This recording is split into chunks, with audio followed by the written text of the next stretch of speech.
एक बार गौतम बुद्ध एक गांव से गुजर रहे होते हैं। बुद्ध ये देखकर अचंभित होते हैं कि गांव के सभी लोग बहुत दुखी हैं। बुद्ध गांव वालों से उनके दुख का कारण पूछते हैं। सभी गांव वाले बुद्ध को बताते हैं कि कुछ समय पहले हमारे गांव में एक अकाल पड़ा था, जिसके कारण हमारी सारी फसलें नष्ट हो गईं। अब समय ऐसा आ गया है कि हमारे पास पहनने को कपड़े और खाने के लिए भोजन तक नहीं है, और पास के गांव वाले भी हमारी सहायता नहीं करना चाहते। बुद्ध पास के ही गांव में जाते हैं और सभी गांव वालों को एक जगह पर इकट्ठा होने के लिए कहते हैं। गांव के सभी लोग एक जगह पर इकट्ठा होते हैं। बुद्ध उन लोगों से कहते हैं, तुम्हारे पास के ही गांव के लोग बहुत संकट में हैं, तुम्हें उनकी मदद करनी चाहिए। बुद्ध की बात सुनने के बाद गांव वाले एक एक कर बुद्ध के पास से उठकर जाने लगते हैं, क्योंकि वे दूसरे गांव वालों की सहायता नहीं करना चाहते। एक एक करके सभी लोग बुद्ध के पास से उठकर चले जाते हैं। केवल एक व्यक्ति रह जाता है। वह व्यक्ति एक भिखारी है। बुद्ध उस व्यक्ति को देखकर मुस्कुराते हैं और उसे अपने पास बुलाते हैं। क्या तुम उन लोगों की सहायता करना चाहते हो? बुद्ध की बात सुनकर वह व्यक्ति दुविधा में फंस जाता है। वह सोचता है, मैं सहायता तो करना चाहता हूं, पर मेरे पास तो कुछ देने के लिए है ही नहीं। फिर उसे ध्यान आता है कि कुछ दिन पहले ही उसने नए वस्त्र प्राप्त किए थे। फिर वह सोचता है, पर वो तो मैंने अभी पहने हुए हैं, इन्हें मैं कैसे दान कर सकता हूँ? उसका मन दुविधा से भर जाता है। उसे समझ नहीं आता कि वह उन वस्त्रों को दान करे या नहीं।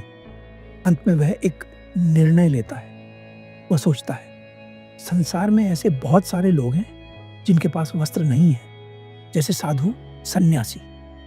वे बिना वस्त्रों के ही घूमते हैं। अगर उनमें एक मैं भी शामिल हो जाऊं तो कौन सी बड़ी बात हो जाएगी। वह अपने वस्त्रों को उतारता है और उन्हें दान करने का निश्चय करता है। बुद्ध मुस्कुराते हैं और उस व्यक्ति को अपने गले से लगा लेते हैं। वह व्यक्ति दूसरे गांव में जाकर अपने वस्त्रों को दान कर देता है।